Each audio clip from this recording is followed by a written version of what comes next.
say that. তিনি আসলে একটি ওয়ার্কশপের কথা বলেছেন, যে তিনি একটা ওয়ার্কশপে অংশগ্রহণ করেছেন, সেখানে অনেক মুফতি অংশগ্রহণ করেছেন, তারা বিভিন্ন ধরনের সালাতের বিষয় নিয়ে তাদেরকে দিক নির্দেশনা করেছেন। তার মধ্যে এটাও বলেছেন যে মানে নারী এবং পুরুষের সালাতের মধ্যে বড় ধরনের পার্থক্য রয়েছে এবং সেগুলো এই পার্থক্যের বিভিন্ন ধরনও দেখিয়েছেন। আসলেই আমি বলবো নারী এবং পুরুষের সালাতের মধ্যে ফুকাহায়ে কেরাম ইজতিহাদের মাধ্যমে মূলত কিছু পার্থক্য উল্লেখ করেছেন।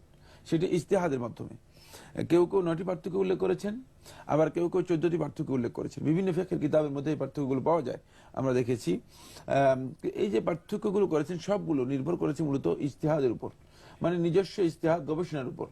এখন শুধু গবেষণা ভিত্তিক মানে সালাতের কোনো বিধান দেওয়ার কোনো বৈধতা ইসলামে নেই। যদি আমরা দলিলের মধ্যে আসি, রাসূলুল্লাহ সাল্লাল্লাহু আলাইহি ওয়াসাল্লাম আমাদেরকে সালাত আদায় করার জন্য দিক নির্দেশনা করেছেন। সালাত কিভাবে আমরা আদায় করব সেই পদ্ধতি আমাদেরকে জানিয়ে দিয়েছেন এবং সালাতের বিধানও বলে দিয়েছেন।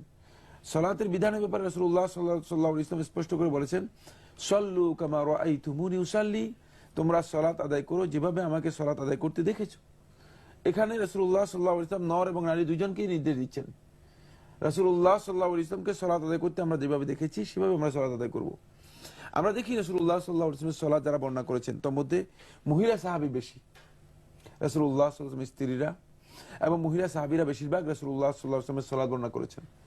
মানে পুরুষ সাহাবীরাও বর্ণনা করেছেন, তবে রাসূলুল্লাহ সাল্লাল্লাহু আলাইহি ওয়াসাল্লামের সালাত আমরা যখন দেখব তখন দেখব যে বেশিরভাগ বর্ণনা মহিলা সাহাবী রয়েছে।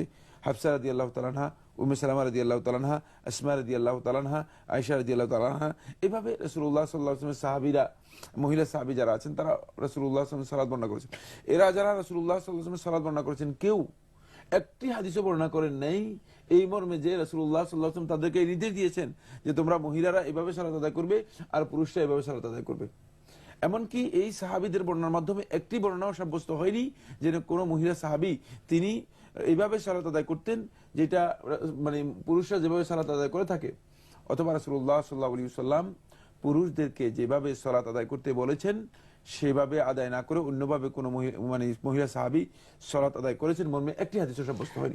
এখানে এই প্রশ্ন এসে যায়, জি, রাসূল সাল্লাল্লাহু আলাইহি ওয়াসাল্লামের সময়ে বা সাহাবাদের সময়ে মহিলারা কি আলাদা কোনো বিশেষ পদ্ধতিতে নামাজ পড়তেন? না, তা তো পড়তেন না, এটা তো সাব্যস্তই হয়নি। আমরা ওইটাই বলছি যে এভাবে কোনো হাদিস আসেনি। ওই উদাহরণ তো ওই সময়কার উদাহরণ তো আমাদের জন্য অনুসরণযোগ্য। সুতরাং এই ধরনের কোনো বক্তব্য আসেনি। তাই কেবল ইজতিহাদের উপর নির্ভর করে, কেবল গবেষণা এবং আন্দাজের উপর নির্ভর করে মহিলা এবং পুরুষের সালাতের মধ্যে যে পার্থক্যের কথা বলা হয় থাকে এটি একেবারেই মানে দলিল ভিত্তিক নয়, প্রমাণ ভিত্তিক নয়, বরং এটি শুধুমাত্র অনুমান ভিত্তিক, এটি গ্রহণযোগ্য হতে পারে না।